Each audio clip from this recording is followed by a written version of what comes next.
Mesdames, Messieurs, bonjour. Bienvenue en notre compagnie dans votre magazine politique La Voix est libre, consacré aujourd'hui à Fécamp. J'espère que vous passez un très agréable samedi. Continuez en notre compagnie. Nous allons parler donc de la campagne électorale pour les municipales dans cette charmante commune que vous connaissez certainement. Qui ne connaît pas Fécamp dans la région et ailleurs? Très joli port qui a connu son heure de gloire à l'époque des Terre-Neuve et puis qui connaît une évolution économique qui n'est pas toujours facile, avec entre autres un taux de chômage qui est plus élevé que la moyenne, des difficultés, mais aussi des perspectives de développement, grâce notamment à ce fameux parc éolien que tout le monde appelle de ses voeux. Alors, je vous présente sans attendre nos invités, en commençant par vous, Estelle Grelier, bonjour. Bonjour. Alors, on vous connaît, vous êtes député et vous êtes également présidente de la communauté de communes de Fécamp. Vous représentez, en l'occurrence, la liste qui s'intitule « De l'énergie pour le cœur de l'agglo ». Vous êtes socialiste et avec vous, vous avez des colistiers qui sont d'Europe Écologie Les Verts, qui sont du PRG et d'Hiver Gauche. Tout à fait. À vos côtés, Geneviève Saville-Hubert, bonjour. Bonjour. Alors vous êtes la représentante du Front National dans cette aventure électorale et votre liste s'intitule Fécamp Bleu Marine. Oui. En face de vous, Christophe Courcou, bonjour. Bonjour. Alors vous, c'est Fécamp Gauche Citoyenne, Oui, tout à fait. d'Hiver Gauche, Parti de Gauche et le Parti communiste, si on précise... Parti communiste, ça Parti vous de convient. gauche. Très bien. Et puis à vos côtés, Marie-Agnès Poussier-Vinbach, bonjour. Bonjour. Alors vous, c'est la liste plutôt à droite, UMP, UDI et puis d'hiver droite. Et vous êtes conseillère régionale. Tout exact. Très bien. Alors, on va rentrer tout de suite dans le vif du sujet. Je vous disais, une ville sympathique, certes, mais bon, qui a des problèmes économiques, c'est pas obligatoirement facile. On va parler politique, évidemment. Depuis 1989, c'est la première fois que la gauche part séparée au combat. Alors, on va commencer par vous, Madame Grelier. Comment se présente cette campagne électorale dans l'état actuel des choses? Est-ce que vous êtes plutôt optimiste? Déjà, sur votre présentation initiale, quand vous dites le taux de chômage à Fécamp très largement supérieur à la moyenne, j'ai vu que c'était aussi une de vos phrases quand vous présentiez cette ville. Ça n'est pas exact. Le taux de chômage est trop important à Fécamp. Il est plus important que la moyenne régionale. Il est un peu plus important que la moyenne régionale. Sa progression est inférieure à la progression de la moyenne régionale. Et surtout, il est vraiment dans la strate des villes littorales. Donc, ne présentons pas pour se faire plaisir cette ville comme étant une ville sinistrée. Ça, c'était un point. Pas une ville sinistrée, je n'ai pas dit ça. Pas dit ça. Un point d'or que je voulais indiquer. Oui. Votre question, M. Goudet, c'est... La question, c'est de savoir comment se présente cette campagne. Est-ce que vous êtes optimiste dans ce contexte actuel, à la fois politique, économique et d'une manière générale, par rapport au fait aussi que, dans votre corps, sur le plan national, c'est pas obligatoirement facile. Avec en corollaire, évidemment, la question de savoir si la politique nationale a une influence sur ces élections locales. C'est un scrutin local, avec la liste que je conduis, que nous avons renouvelée à 60%, faisant entrer beaucoup de jeunes fécampois qui souhaitent s'investir pour leur cité. Nous portons un projet pour Fécamp, que nous avons d'ailleurs un peu résumé dans notre slogan, de l'énergie, avec une nouvelle équipe, un parc éolien, comme vous venez de l'indiquer, pour le cœur de l'agglo, puisque vous savez que la communauté de communes de Fécamp vient d'obtenir la possibilité de se transformer en agglomération, ce qui fera de Fécamp la 4e agglomération de Seine-Maritime. Et c'est autour de ces projets de développement économique, de cadre de vie, que nous allons à la rencontre des Fécampois, notamment lors de porte-à-porte intense que nous faisons maintenant depuis plusieurs semaines. Alors, c'est le message que vous voulez faire passer. Fécamp se porte bien, pourrait mieux se porter et va probablement mieux se porter grâce à ce parc éolien et au projet que vous portez. Moi, je m'inscris dans la continuité et la fidélité à Patrick Jeanne, comme vous le savez, et qui a vraiment fait... le maire sortant qui est maire depuis 1998, qui a beaucoup fait progresser cette ville, qui a un bilan intéressant et important pour Fécamp. Et nous allons vers une nouvelle phase, notamment avec les éoliennes et le développement de l'agglomération. Alors, je disais, depuis 1989, ça, vous n'allez pas m'enlever ça, c'est vrai que la gauche est désunie. Et on ne comprend pas trop pourquoi, parce que finalement, jusqu'à présent, ça marchait plutôt bien, l'union de la gauche, et là, ça ne marche pas.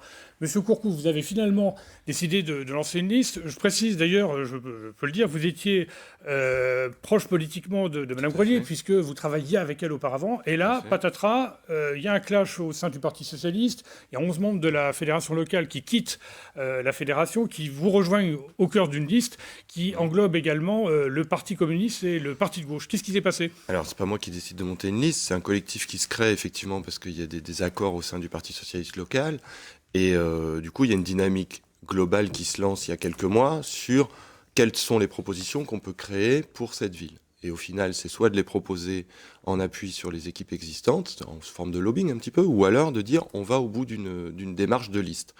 Nous, on considère que 2 listes à gauche à Fécamp en premier tour, c'est une chance. parce que alors effectivement, c'est peut-être un fait historique, mais c'est l'occasion pour tous les Fécampois de se positionner sur cette liste-là. Nous, on a clairement dit dès le départ qu'on appelait à faire barrage à la droite et à l'extrême droite, et qu'on sera complètement disposé aux conditions de la fusion au second tour. L'intérêt, c'est que, comme on le disait tout à l'heure, c'est un débat républicain à scrutin local. Il y a 2 tours. Les idées qu'on a posées, nous, dès le mois de février, à travers notre programme, on est quelque chose d'un peu atypique, mais en même temps, moi, je voulais revenir sur le site. On a fait un tout petit blog internet. On est à 10 000 connexions aujourd'hui. Donc c'est bien la preuve qu'il y a une mobilisation. Nous aussi, on a fait du porte-à-porte, nous aussi, on a rencontré, et qu'une expression d'ordre plus citoyenne, alors peut-être un peu plus à gauche, mais en tout cas, peut trouver une place dans ce scrutin. Et demain, nous, clairement, je le redis, l'enjeu pour nous, c'est de faire obstacle à la droite et l'extrême droite. Donc, une fusion possible, souhaitée, là, en direct ou presque sur notre antenne. Vous dites à Mme Grelier, au deuxième tour, on est prêt à faire une liste avec vous. C'est une information. Est-ce que la réciproque est vraie ? Ah, mais l'union de la gauche, j'y suis très attachée. Je l'ai d'ailleurs proposée et j'y serai par conviction toujours disposée, monsieur Gaudet. Alors, en revanche, le clash, vous me passez l'expression, c'est un peu fort, vous qui n'aimez pas les expressions trop fortes, mais qui est intervenu au mois de septembre, on a entendu quand même des propos pas très sympas vis-à-vis de Mme Grelier, voilà, le pouvoir un peu solitaire, prendre des décisions sans vraiment écouter les autres. C'était un petit peu ça quand même, il y a quelques mois. On a acté d'un certain centralisme de décision, oui, tout à fait. Il n'était pas démocratique. On n'a pas dit qu'il n'est pas démocratique. On n'a pas dit qu'il n'est pas démocratique. On ne remet pas en cause les élus de la République. Il n'y a pas de souci. On pense juste... Moi, je voudrais inverser votre question. Allez-y. Si derrière la question, c'est de dire est-ce qu'on n'est pas légitime à aller dans un scrutin républicain, je pose la question de savoir qu'est-ce qui ferait qu'on ne soit pas légitime à aller Je me dans un permettrai scrutin. surtout pas de poser ce genre de questions. coup- Non, du c'est coup- plutôt de savoir, est-ce que vous êtes prêt à vous réconcilier après les propos qui ont été tenus il y a quelques mois, qui avaient l'air quand même pas très sympathiques pour Madame La vie politique, Grelier. c'est du débat. Donc, à un moment donné, nous, en fonction du score du premier tour, effectivement, ça sera de dire, voilà, nous, on porte chacun des idées qui ont un socle commun, qui ont peut-être des méthodes de gouvernance qui sont différentes, qui ont des enjeux qui sont alors l'emploi, le développement économique, l'urbanisme, etc. Je pense qu'à lire les programmes, on a aussi des choses qui sont différentes, mais on a aussi des choses qui sont similaires, et qu'à un moment donné, le débat républicain, il est là aussi. Encore une fois, c'est un scrutin à 2 tours. On prendra nos responsabilités le soir du premier tour. Madame Poussier-Winsbach, vous n'avez pas ce problème, vous êtes à la tête d'une liste d'union. En même temps, le combat ne va pas être facile, parce que ça fait longtemps que la gauche gagne très confortablement, y compris la dernière fois, dès le premier tour, avec M. Patrick Jeanne. Donc là, comment est-ce que ça se présente pour vous ? Oui, si tous les combats étaient faciles, ça se saurait. Moi, ça fait 10 ans que je suis conseillère municipale d'opposition à Fécamp. Et en effet, j'ai vu au cours de ces 10 années les choses se dégrader, notamment durant ce mandat. Alors, au sein de la majorité en place, nous avons eu l'épisode de Madame Bredin. Nous avons eu l'épisode ensuite des adjoints qui ont démissionné. Pardonnez-moi, pour nos téléspectateurs qui ne connaissent pas, Madame Bredin, c'est l'ancien maire de Fécamp, qui assistait aux conseils municipaux, hein, Oui. moi, c'est ce qu'on m'a toujours dit, et Assez qui à un moment régulièrement. a cru pouvoir faire, ou a peut-être voulu d'ailleurs, faire sa réapparition, puis finalement ça ne s'est pas fait. Oui, ça, je ne suis pas une intime de Madame Bredin. Ce que je sais, c'est qu'au conseil municipal de Fécamp, il y a eu des oppositions, il y a eu des mises à C'était assez l'écart. tendu. Voilà, il y a eu des tensions qui, à mon avis, n'ont pas été de nature à travailler voilà, dans une ambiance qui était celle de la sérénité. Donc, je crois que ça, les Fécampois en sont conscients. Ils ont vu jusqu'où pouvaient aller les cassures, puisque, vous le rappeliez, M. Courcou est ni plus ni moins l'ancien directeur de cabinet du maire de Fécamp, collaborateur de Madame Grelier. Donc on voit bien qu'il y a une vraie cassure. Ceci dit, nous avons, ce qui est important, c'est les projets que nous développons, la proximité que nous établissons avec les Fécampois. Et moi, ce que je peux vous dire, c'est qu'en effet, dans cette campagne, je sens une vraie dynamique. Alors justement, le ressenti sur le terrain. Alors vous faites comme vos collègues, vous allez sur le terrain, vous faites du porte-à-porte, vous rencontrez les gens. Qu'est-ce qu'ils vous disent ? Qu'est-ce qu'ils attendent de cette campagne et de ces élections municipales ? Alors vous rappeliez tout à l'heure que nous étions dans une ville de gauche, donc je le confirme historiquement. Et donc on sent une vraie désillusion par rapport aux promesses de 2012 notamment. Je pense qu'il y a eu un espoir qui est né avec la campagne des présidentielles puis des législatives. Et on sent qu'il y a une très profonde désillusion, tristesse, sentiment d'abandon Alors, je ne sais pas du tout comment cela se traduira, à qui cela profitera. Est-ce que ce sera l'abstention? Est-ce que ce sera vers nous? Est-ce que ce sera vers d'autres? Est-ce qu'après tout, les gens au dernier moment se diront, après tout, on continue? Je serais bien incapable de le dire et je me demande qui autour de cette table pourrait nous l'indiquer. Néanmoins, on sent quand même une envie de changer, ou en tous les cas pour ceux qui ont encore envie de se manifester. Madame Saville-Berg, on a tendance à entendre de la part des représentants du Front National que finalement, on entend cette expression UMPS, c'est la même chose. Alors est-ce que pour vous, à Fécamp, la position des 3 personnes qui sont autour de cette table, qui se sont exprimées, c'est vraiment un peu blanc-bonnet et Oui, absolument, puisqu'elles ont toutes voté pour les éoliennes au conseil municipal. Elle me semble... vous êtes contre les éoliennes, par exemple? Oui, je suis opposée aux éoliennes. Et ça va créer de l'emploi? Oui, ça crée de l'emploi, mais d'abord, il faut chiffrer, il faut voir pour combien de temps. Et non, je pense que ce n'est absolument pas écologique et ça ne rapporte pas assez. Donc, bon, cela dit, je voulais dire à monsieur que l'extrême droite n'est pas représentée sur ce plateau. Je ne suis pas d'extrême droite. Et d'ailleurs, quand le Parti communiste aura fini de perdre tous ses adhérents au profit du Front National, vous ne pourrez encore moins dire que nous sommes d'extrême droite. Cela étant dit... donc vous voulez savoir quelle est ma campagne et mon accueil. Alors il n'y a jamais eu de liste Front National à Fécamp au municipal. Il y a un certain temps, M. Payon qui s'était présenté il y a fort longtemps. Et donc c'est une première et je vous avoue que dans le porte-à-porte et dans la rue, l'accueil est absolument formidable. Les gens nous disent on veut changer de système et vous nous donnez une chance de changer de système. Donc voilà. Donc nous sommes très bien accueillis et nous sommes très très très optimistes. Lors des dernières élections législatives, vous vous étiez présenté et sur Fécamp Intramuros, j'ai fait 10 et quelques. Vous avez fait 10,1. Bon, oui, donc absolument. Alors, est-ce que c'est un peu votre objectif de dépasser les 10? Je rappelle que pour se maintenir au deuxième tour, il faut dépasser les 10%.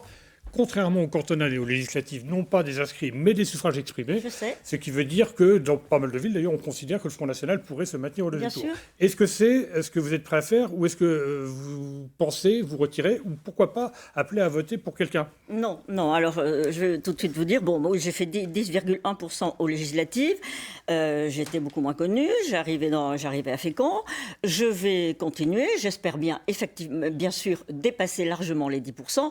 Et pour le moment, et même dans l'absolu, je ne vois pas pourquoi je me désisterai en fonction de quelque chose. Il y en a assez d'être dirigé dans ce pays depuis 60 ans par 2 partis qui se passent la balle. On se croirait au tennis ou au ping-pong.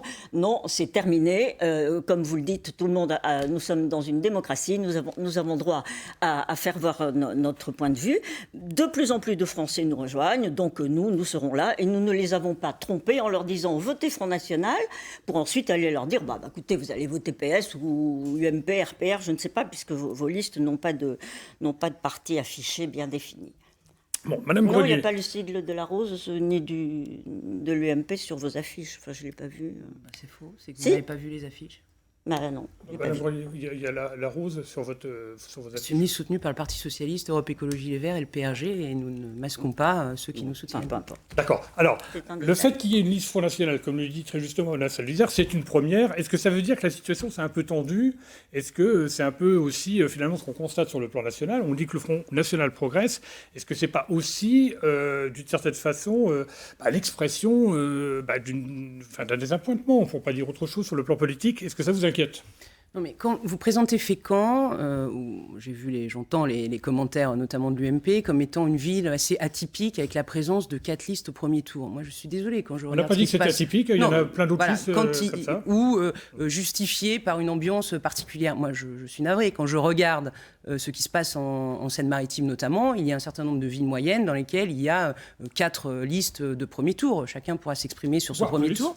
Voire plus, parfois. Comme à Évreux, il y en a 7, comme à Rouen, il y en a 6. Très bien, donc nous en avons 4 et nous faisons avec cela. Mais encore une fois, le sujet des Fécampois, quand nous allons à leur rencontre, n'est pas de faire une perspective sur quel sera le résultat au soir du premier tour. La question, c'est qu'est-ce que vous voulez porter pour cette ville? C'est quoi vos projets de développement économique? Et comment on s'organise? Il faut aussi arrêter le côté commentateur de l'action politique. Enfin, nous, on porte un projet et c'est de ça dont on veut discuter avec les gens. Et objectivement, sur ce thème, l'accueil est plutôt très favorable. Alors justement, quels sont les éléments clés de votre programme?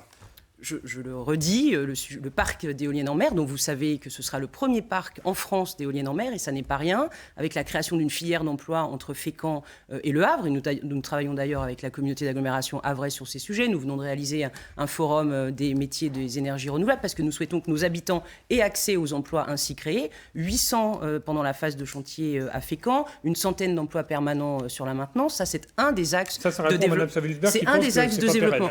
Oui, très bien. Mais enfin, c'est une nouvelle filière qui se crée, et en France, ces nouvelles filières qui se créent, on peut quand même se réjouir que ce soit sur notre territoire. Il y a le sujet du développement commercial, qui chez nous est un point important. Donc, nous avons travaillé avec les commerçants pour avoir un plan d'aménagement du centre-ville, travailler avec eux. Sur la question du développement économique, nous travaillons avec les chefs d'entreprise, nous allons organiser une maison des entreprises. Il faut savoir que le parc d'activité, qui est celui de la communauté de communes, a gagné 500 emplois, et ça se sait assez peu, sur les 10 dernières années. Donc, il y a une dynamique des PME, PMI sur ce territoire. Donc, c'est autour de ces sujets, avec forcément des services publics qui sont très importants à Fécamp et que nous voulons continuer de soutenir.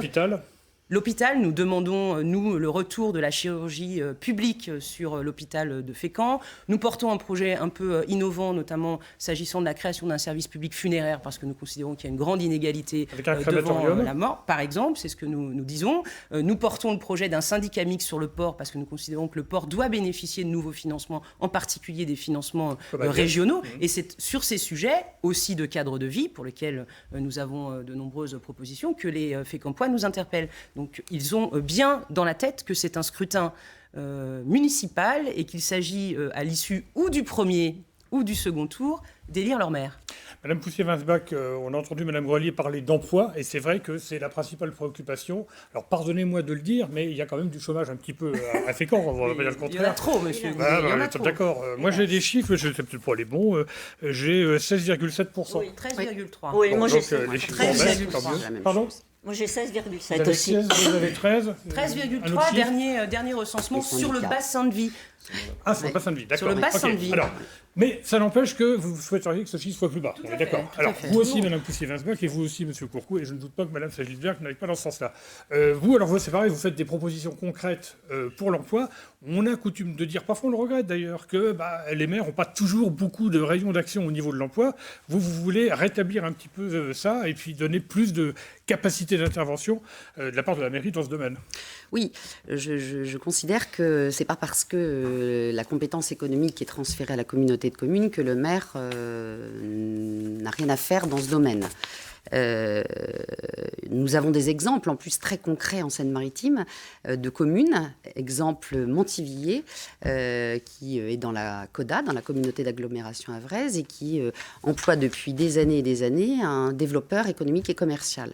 Moi, je considère que malgré les efforts qui sont faits en termes d'animation par les commerçants, il nous faut avoir une politique beaucoup plus volontariste en matière commerciale pour aller chercher des enseignes nationales, notamment.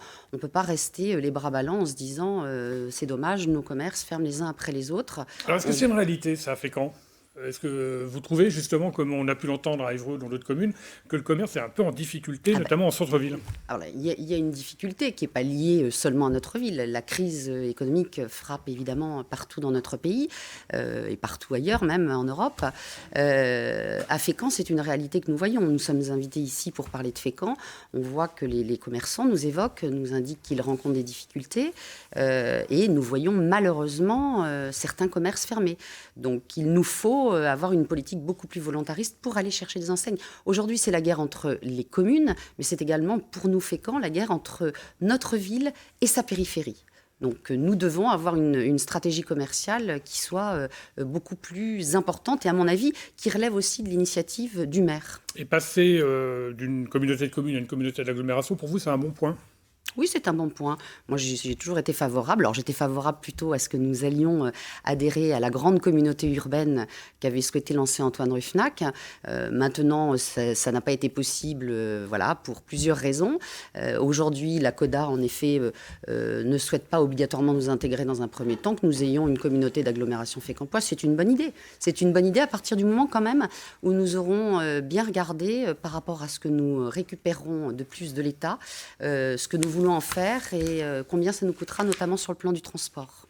Monsieur Courcou, j'ai l'impression, mais je me trompe peut-être, vous allez me dire si je me trompe, qu'entre Madame Grelier et vous, Madame Poussy-Winsbach et vous êtes plutôt favorable à un développement, d'un débat au sein de la commune pour permettre aussi, avec des intercollectivités, notamment sur le plan social, d'aider les endroits un petit peu en difficulté et mettre un petit peu la citoyenneté à l'honneur, j'allais dire. Tout à fait. Nous, l'enjeu, c'est d'apporter des solutions solidaires aussi. Donc, nous, le maintien du service public, on est plus qu'engagé là-dessus. On parle d'un centre de santé ambitieux, avec 6 médecins, dentistes, un gynécologue, un cardiologue. C'est-à-dire qu'on est vraiment... Aujourd'hui, il y a l'accès à la santé, c'est un vrai souci. On parle du maintien de la ligne Fécamp-Bréauté, qu'il faut maintenir, parce qu'on parlait aussi de la filière éolienne, mais au-delà des 100 emplois... qui vont être développés demain sur Fécamp, qui sont des emplois de haute qualification. Il y a aussi toute une main-d'œuvre. Pardonnez-moi, la ligne Fécamp-Bréauté, au sein du conseil municipal, il y a eu un débat pour savoir si on devait participer au financement de la restauration de cette ligne. Alors vous étiez pour ? Tout à fait. Voilà, mais je sais qu'il y en a au sein du conseil municipal qui étaient... Alors il y a des élus du conseil municipal qui sont présents sur ma liste qui étaient contre, non pas contre le maintien de la ligne, attention au raccourci, mais pas contre le maintien de la ligne Fécamp-Bréauté, sur le simple fait que ça soit à la collectivité d'abonder là où il y a des engagements de RFS. Est-ce que c'est le rôle, par exemple, d'une ville ou d'une agglomération C'est une question qui est élevée. Nous, les 5 élus, 6 élus, 7 élus qui sont présents au sein du conseil municipal ont acté leur soutien à la ligne, mais pas au titre d'un engagement financier de la collectivité. Puisqu'on considère que sinon, c'est du service public en moins pour les Fécampois. Et donc, je disais, le centre de santé, la ligne, la présence aussi dans les mairies de quartier, etc. Il y a plein de choses à faire. Et donc, pour nous, le service public, c'est essentiel. L'hôpital, on en a parlé. Voilà. Après, la solidarité, elle s'exprime aussi à travers des liens qu'on a, nous, dans notre programme, c'est-à-dire du mieux vivre ensemble sur des aires de... Ça veut dire quoi, ça, mieux vivre ensemble? Alors, j'ai vu sur votre programme, ça revenait assez souvent. Ça veut dire qu'on vit mal ensemble en ce moment à Fécamp? C'est-à-dire qu'on communique mal ensemble. On parlait de la consommation tout à l'heure. C'est vrai qu'on consomme de manière différente, on l'a dit, ça a un impact sur le commerce.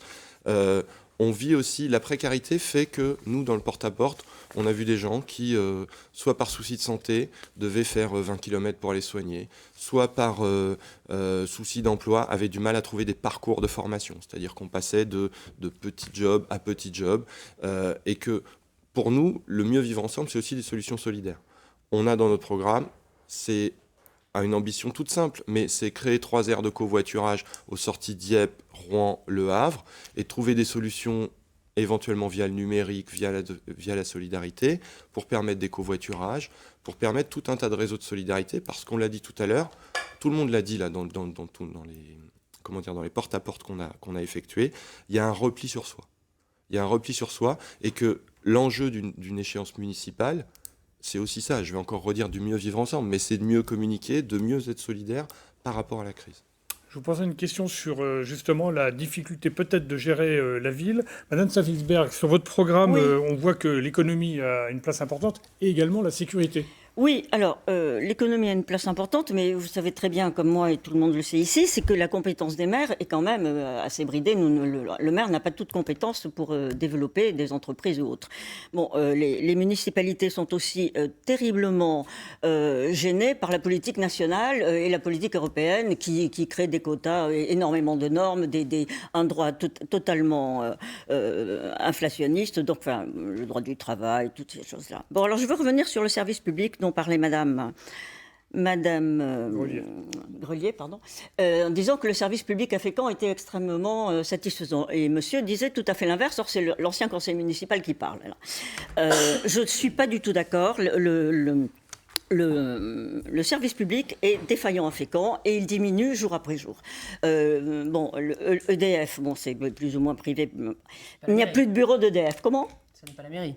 Ce n'est pas la mairie, mais le bureau d'EDF a disparu. La sécurité sociale a disparu. Non, ce n'est pas la mairie, mais la mairie peut faire en sorte que ça revienne. À la sécurité sociale, ils sont ouverts 1 jour sur 2. Il faut arriver au bon moment. Le service des retraites, c'est pareil. Donc, il y a vraiment une grosse défaillance. Dans les quartiers neufs, il n'y a pas de bureau d'antenne communale de poste. Je pense que ce serait tout à fait souhaitable d'en créer dans les petites villes, dans les petits villages autour de Fécamp. Quand la poste n'est pas là, c'est la municipalité qui crée une une antenne communale. Je pense que tout cela serait le bienvenu. De même qu'il peut y avoir des commissariats de police dans les quartiers neufs, et ce sont souvent les quartiers les moins sûrs. D'ailleurs, j'ai beaucoup de plaintes me disant que le service d'électricité est défaillant dans ces quartiers-là. Et la police municipale, je crois qu'il y a 5 policiers municipaux pour le moment, c'est ça ? Il y en a 5. Voilà, Oui. et vous en voulez plus ? Armés, pas armés ? Armés, ça dépend, pourquoi pas, mais enfin il n'y a pas des braquages à Fécamp à tous les coins de rue, donc ce n'est pas forcément utile, mais peut-être une police municipale beaucoup plus présente et plus nombreuse, et notamment des rondes le soir et la nuit. Les Fécampois sont très demandeurs de ce genre de choses. Pour ce qui est de la santé, non, je veux continuer s'il vous plaît, pour ce qui est de la santé... Il faut que les autres s'expriment aussi, allez-y. Oui, pour la santé. C'est comme les services publics, et c'est vrai que les ophtalmos ferment, ils ne trouvent pas à revendre leur clientèle. Enfin, c'est une véritable catastrophe. Il faut prendre des rendez-vous 3 mois à 6 mois à l'avance pour avoir un rendez-vous chez un dentiste ou un ophtalmo. C'est une catastrophe. Donc là, il faut envisager une forme de cabinet médical aidé par la municipalité avec plusieurs disciplines. Voilà. Madame Grelier va vous répondre. Non, mais moi, je n'accepte pas que, j'ai eu l'occasion déjà de le dire, qu'au motif de gagner 3 voix, on dézingue une ville et tout ce qui existe. Il y a des services publics, je le maintiens ici, performants à Fécamp, avec des services municipaux, des services communautaires, qui, je crois, on peut le dire, font du bon boulot. Donc il y a de bons services publics. Dans les 2 derniers mandats, il y a eu la création d'un hôpital, on a une piscine, des équipements sportifs, un nouveau cinéma en délégation de service public. Une piscine qui fonctionne en intercommunalité. Qui fonctionne en intercommunalité. Et vous avez résolu le problème des petites bisbilles sur le financement. Tout à fait. Ouais. Une école municipale d'art plastique, on a des services culturels extrêmement importants, une politique sociale, qui est marquée par vraiment un vrai accompagnement des personnes en situation difficile. Donc je ne peux pas laisser dire ici que les services publics à Fécamp ne sont pas de bons services publics. S'agissant de la santé, moi, je suis ravie que chacun reprenne à lui la question d'un centre de santé, puisqu'il va ouvrir ses portes sur le second trimestre 2014, c'est-à-dire dans 1 mois et demi. La communauté de communes de Fécamp, qui en a pris la compétence, a décidé de salarier des médecins généralistes, eu égard au manque de médecins généralistes sur le territoire de la ville de Fécamp. Nous venons de signer 2 contrats. Le centre de santé va s'ouvrir avec des consultations de spécialistes du Havre et un certain nombre d'implantations libérales de spécialistes. Donc c'est un sujet que nous avons pris à bras-le-corps. Donc on ne peut pas dire que les choses n'ont pas été ni vues, et ni même qu'il n'y a pas eu d'action municipale ou intercommunale sur ce sujet. Et d'un point sur la ligne Fécamp-Bréauté, qui est en effet une ligne importante, moi je redis quand même, on ne peut pas juste dire qu'il faut une ligne Fécamp-Bréauté parce que les emplois sur l'énergie éolienne vont se créer au Havre. Nous aspirons à ce que les emplois se créent aussi à Fécamp et nous œuvrons pour ce faire. Mais sur la ligne Fécamp-Bréauté, nous l'avons toujours financée à Fécamp, et notamment son fonctionnement, et nous avons redit, la majorité du conseil municipal, que nous souhaitions aider à sa régénération. Monsieur Courcou, 30 secondes, Madame Poussier-Winsbach, 1,25. Voilà, je dis les choses clairement au chronomètre. Monsieur Courcou. Précis. Donc, sûr. Si on continue sur les services publics, il y a un vrai projet de médiathèque à mettre en œuvre. C'est vrai que Fécamp est en carence un peu là-dessus sur une médiathèque. Nous, on a un projet à dimension importante, voire régionale, peut-être en lui donnant une spécificité sur l'accès au handicap, les audiolivres, le prêt de CD, etc. Il y a un vrai investissement à faire là-dessus pour faire vivre ça en centre-ville. Après, je ne sais pas de quoi on peut parler de projet, mais... Je crois que c'est clair. Ouais, voilà. Madame Poussier-Winsbach. Oui, moi, il me paraît un élément important qui a été, pour l'instant, pas évoqué, c'est le tourisme. Nous parlions d'emploi. Moi, je considère qu'on a des... Ça marche bien le tourisme à Fécamp. Ça marche très bien. Écoutez, ça marche, ça marche convenablement, peut-être, on pourra dire, mais en tous les cas, moi, je Vous pense voulez qu'il y a faire des... plus. Évidemment que je veux faire plus. Attendez, il n'y a pas un hôtel qui, aujourd'hui, permet d'accueillir un autocar. Donc, vous voyez ce que ça veut dire. On peut organiser un congrès à Fécamp? Non. Il n'y a pas de salle de congrès. Non, Non, on ne peut pas organiser un congrès. Non, non. Puis, je vous le confirme, nous ne pouvons pas organiser un congrès. Et moi, je crois que là-dessus, source d'activité. Oui. on a vraiment le devoir d'expliquer aux Fécampois que dès lors qu'on soutient l'action touristique, ce n'est pas soutenir les touristes, c'est soutenir la création d'emplois non délocalisables dans notre ville. Donc moi, je pense qu'il faut vraiment que nous mettions le paquet de manière beaucoup plus importante sur le tourisme pour que voilà, on Alors, puisse... par exemple, développer l'hôtellerie, Alors, développer un l'hôtellerie, centre d'accueil pour les congrès. développer des activités. On sait aujourd'hui que les personnes qu'il faut viser sont plutôt des courts séjours, 2-3 jours, et que ces personnes veulent, voilà, évidemment, être bien logées, souhaitent avoir du bien-être et souhaitent faire du sport. Eh bien, à nous de nous réunir et de voir comment ces activités de bien-être que nous n'avons pas encore actuellement, on peut les faire venir à Fécamp. Et également, sur le plan sportif, je crois qu'il faut vraiment aussi mettre le paquet sur le nautisme, notamment parce qu'aujourd'hui, vous ne pouvez pas louer un bateau à Fécamp, vous ne pouvez pas prendre un cours de planche à voile toute l'année. C'est impossible. Donc là-dessus, il y a, je crois, beaucoup de choses à améliorer. Mesdames, messieurs, c'est la fin de la première partie de cette émission. Mesdames, Messieurs, bienvenue à vous si vous nous rejoignez pour la deuxième partie de La Voix est libre consacrée aujourd'hui à la campagne électorale à Fécamp avec nos invités qui sont les têtes des 4 listes qui sont en compétition pour ces élections municipales à Fécamp. Estelle Grelier, Parti Socialiste, Europe Écologie Les Verts, Divers Gauche, la liste de l'énergie pour le cœur de l'agglo. À vos côtés, Geneviève Savitsberg, Front National Fécamp Bleu Marine. Christophe Courcou, Divers Gauche, Parti communiste, Parti de gauche, Fécamp Gauche citoyenne, et puis Marie-Agnès Poussier-Winsbach, UMP, UDI et Divers Droite. Voilà, donc vous êtes député, vous êtes conseiller régional, et vous êtes tous les 4 passionnés par votre ville, on l'a bien compris dans la première partie de cette émission. Je voulais vous poser une question sur ce fameux musée dont on parle déjà depuis quelques temps. Il y a eu un peu de retard dans les travaux, on a dit que ça coûtait un peu plus cher que prévu. Madame Grelier, qu'est-ce qu'il en est? Et donnez-nous des bonnes nouvelles, quand est-ce qu'il va ouvrir ce musée?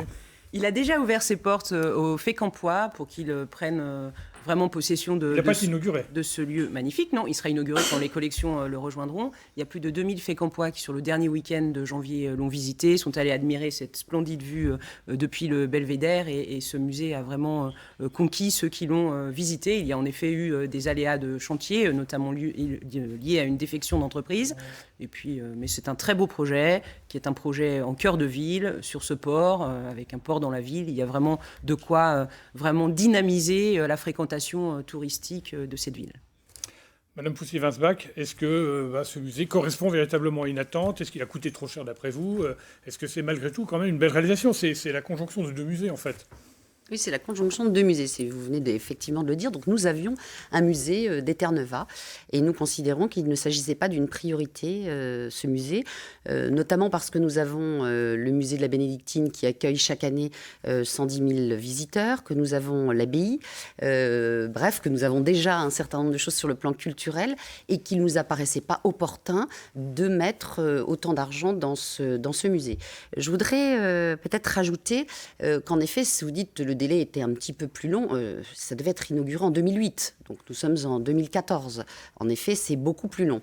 Et puis vous dire également que, au-delà de cela, moi j'ai souvent le sentiment que les Fécampois n'ont pas adhéré, alors qu'aujourd'hui ils se disent que le bâtiment a été bien restauré, c'est bien là la moindre des choses. Mais la question c'était, était-ce la priorité ou non il y a 5 ans quand nous avons entrepris ce projet? Il y a 8 ans maintenant. Monsieur Courcou, est-ce qu'il n'aurait pas peut-être mieux valu faire un musée à part entière plutôt que de réhabiliter? C'est pas toujours évident de choisir, pas toujours facile à faire. Nous, on arrive dans le débat politique à ce niveau-là. Le musée sera forcément un atout pour Fécamp. Après, ce qu'on peut regretter, c'est la fonction de pilotage, l'organisation, etc. Mais de toute façon, il faudra le transformer comme une vraie force d'attractivité pour Fécamp. On parlait de tourisme tout à l'heure, c'est quand même un atout. Bien sûr. Parce qu'il n'y a pas que des Fécampois qui vont être intéressés, heureusement d'ailleurs. C'est bien pour les Fécampois, mais ça peut aussi attirer du monde. Madame Savitsberg, je ne vous sens pas très d'accord sur ce dossier. Si, enfin non, moi je ne suis pas d'accord. Ça, bon, pour le moment, on est à 15 millions d'euros de frais de construction. Je pense que c'est une très grosse somme, effectivement, mais il n'est pas fait que pour les Fécampois, mais les Fécampois n'adhèrent pas forcément énormément. Ils préféreraient qu'on leur refasse les trottoirs, les rues, qu'on nettoie la ville, qu'on leur mette des éclairages. Moi, c'est ce que j'entends dire. Ouais, mais est-ce qu'ils vont pas s'y mettre? Vous savez, quand il y a quelque chose de nouveau au début, les gens protestent. Je vais vous dire, ce musée est là. Oui. Oui. En revanche, je pense que c'est une bonne chose de réhabiliter. Hein. Il faut arrêter de construire, il faut réhabiliter dans la mesure du possible. Il faut tous ces vieux bâtiments qui sont très beaux. Et nos entreprises savent très bien le faire. Donc je pense que c'est une chose. Il est là. Donc maintenant, nous avons tout intérêt, nous qui aimons Fécamp, à ce que ce musée fonctionne, à ce qu'il attire énormément de monde, qu'il attire à la fois, qu'il intéresse les Fécampois et qu'il attire les gens de l'extérieur. Donc maintenant qu'il est fait, il faut le considérer comme un atout. Madame Grelier, une réponse par rapport à cette question, puis après je vous poserai une autre question sur le pôle de compétences métropolitaines. Là, je sais qu'il y a des désaccords. Non, mais juste voilà. parce qu'on a l'impression que le musée a été l'alpha et l'oméga de la politique conduite par Patrick Jeanne, c'est pas vrai. On a une grosse opération de renouvellement urbain sur le quartier du Ramponneau. On a organisé des plans de réfection de voirie, de changement de branchement plomb qui intéressent aussi les gens, une station d'épuration, un certain nombre d'aménagements dans le centre-ville. Donc, il faut aussi arrêter de dire ça a été l'alpha et l'oméga de la politique, mais c'est un point important de développement touristique qui en effet est générateur d'une économie vraiment viable sur notre ville. Alors, le pôle métropolitain. Alors, on sait qu'il va y avoir une métropole le 1er janvier 2015. Je rappelle que la CREA va disparaître, mourir de sa belle mort, et être transformée en métropole. Alors, d'ailleurs, certains disent c'est pratique comme ça. Si on fait la réunification, la capitale régionale sera à Rouen. Maintenant, vous étiez favorable. Alors, c'est pas tout à fait la même chose. Hein. On ne va pas rentrer dans les détails à ce fameux pôle métropolitain. Et d'ailleurs, vous rejoignez certains élus de droite qui étaient aussi favorables à... Ça ne se fait pas. Est-ce qu'on peut corriger le tir et quel était l'intérêt de ce projet ? Nous, on a toujours dit qu'il y avait un intérêt à constituer une agglomération autour de Fécamp, mais qu'il y avait aussi un intérêt à ce que sur un certain nombre de sujets, les débats sur l'axe Seine, la ligne nouvelle Paris-Normandie, la question du développement touristique, la question du développement de la filière éolienne, nous travaillons avec les intercommunalités voisines, en particulier avec la communauté d'agglomération avraise. Et c'est l'idée de se regrouper ensemble pour travailler sur ces thèmes un peu structurants. Donc oui, je l'ai porté et j'assume ici le fait de l'avoir porté dans l'intérêt général avec des élus qui ne partagent pas forcément mes options politiques ou dont je ne partage pas les options politiques. Donc oui, nous le voulons pour mieux nous structurer, parce qu'on considère que mieux structuré, on pèsera mieux demain dans les grands débats régionaux et nationaux. Et c'est pour ça qu'on s'est organisé. Madame Poussier-Winsbach, vous regrettiez tout à l'heure de ne pas faire partie de la CODA, finalement. Est-ce que ça, c'était pas un bon moyen de... je vais dire, d'étaler en quelque sorte, de mettre les forces en commun dans certains domaines, comme le dit Mme Grelier, sur des plans transversaux. C'est pour ça que nous avons eu une totale incompréhension quand nous avons vu la décision du préfet. Nous n'avons pas compris comment certaines collectivités pouvaient dire non, alors que l'ensemble des élus du territoire, pour une fois, étaient capables de se mettre d'accord, bien au-delà des étiquettes politiques. Donc il y avait une cohérence, il y avait un intérêt. Il nous paraît un peu étonnant qu'à Rouen, à Caen, bref, ailleurs qu'à Fécamp, on se soit permis de mettre un coup d'arrêt à ce projet. Vous partagez la colère de M. Édouard Philippe, parce qu'il était vraiment très colère. Au moment Ça où vous il a étonnera pris. pas que je la partage, peut-être. Il était quand même assez remonté, si vous passez l'expression. Il a absolument raison, c'est inacceptable. Monsieur Courcou, votre point de vue sur ce développement Ça transversal? va forcément être un espace de coopération. C'est-à-dire qu'on ne peut pas avoir Fécamp, Vilsande, une future agglo qui ne serait pas dans la concertation avec ses voisins, etc. Donc ça, c'est un enjeu qui, à notre sens, est important. Madame Savisberg. Oui, moi je voudrais ajouter une chose, parce que monsieur Courcou a parlé de la culture et beaucoup de choses, une médiathèque, oui, pourquoi pas, c'est très bien, il faut inciter les gens, bon, de toute façon il y a une bibliothèque, mais j'ai l'impression qu'à Fécamp, depuis quelque temps, on confond beaucoup culture et divertissement. Il y a un budget de 600 000 € pour les associations dites culturelles, artistiques et autres. Les Fécampois n'en voient pas vraiment la nécessité, enfin ils n'en parlent pas. L'atelier de bidulage à Ransort et autres, ils vont faire de la musique dans les écoles maternelles. Je ne vois pas trop en quoi cela peut être un atout pour Fécamp, d'autant plus que ça coûte très cher, puisqu'à Ransort a eu de gros problèmes financiers, on a encore repêché ses dettes.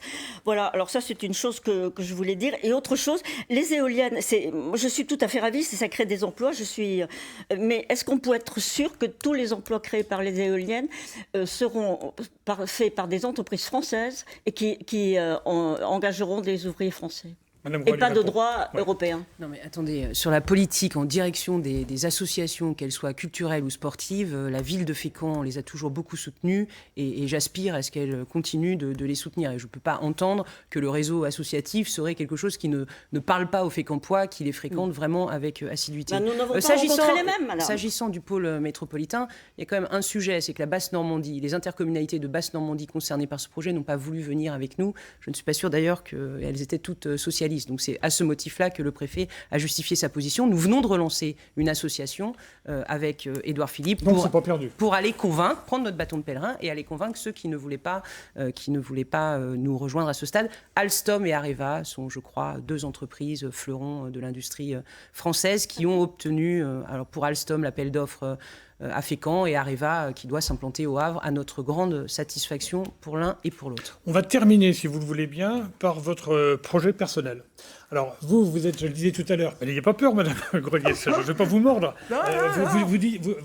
Vous êtes député et vous aspirez à être maire. Et vous êtes plutôt favorable, comme vos amis socialistes, au non-cumul des mandats. Est-ce qu'il n'y a pas une contradiction à se présenter pour être maire de Fécamp en étant député? Parce qu'à un moment ou à un autre, il va falloir que vous choisissiez entre vos fonctions de maire, si vous êtes élu, et vos fonctions de député. C'est pas un projet personnel, c'est un projet... Un petit peu quand même, parce que c'est vous qui prendrez les décisions. Projet politique. Non, moi j'ai pris un engagement auprès de Patrick Jeanne et je suis une femme d'engagement et de fidélité. Donc en responsabilité, je veux poursuivre la dynamique qu'il a engagée pour Fécamp. J'ai en effet voté une loi, ce qui n'est pas le cas des autres représentants des partis autour de cette table, pour un non-cumul à partir de 2017. Et voilà, la loi étant ainsi faite, en 2017, le choix sera fait dans l'intérêt du territoire. Pas une petite préférence? Dans l'intérêt du territoire, M. Goudet. D'accord. Madame Poussier-Winsbach, vous êtes conseillère régionale, vous aspirez à être maire de Fécamp. Pour vous, c'est pas incompatible? Oui, moi je vais surtout prendre l'engagement devant les Fécampois qu'élue maire, je ne serai pas candidate aux législatives en 2017. Bon, voilà qui est clair. Monsieur Courcou? Moi, je vais prendre l'engagement que si je suis élu maire, je serai maire. Mais non, simplement, nous, on a une liste qui sommes fermement attachés contre le non-cumul. On pense que le choix du maire de Fécamp, il doit se faire en 2014 avec 14 000 électeurs inscrits sur les listes et pas en 2017 avec 33 conseillers municipaux. Donc c'est pour ça qu'on invite dès maintenant à anticiper. C'est le cas de plein d'élus politiques, de droite comme de gauche, qui ont anticipé sur ça. On ne va pas les nommer, on en a plein en tête.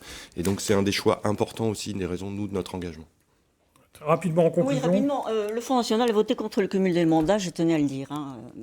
Ben moi, si je suis élu maire de Fécamp, je veux faire une rupture et surtout être à l'écoute des Fécampois.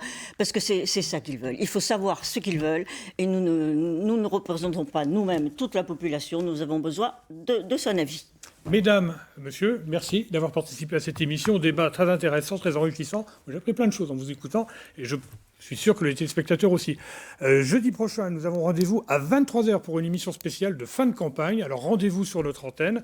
Les principaux responsables de parti s'exprimeront à ce sujet. À très bientôt.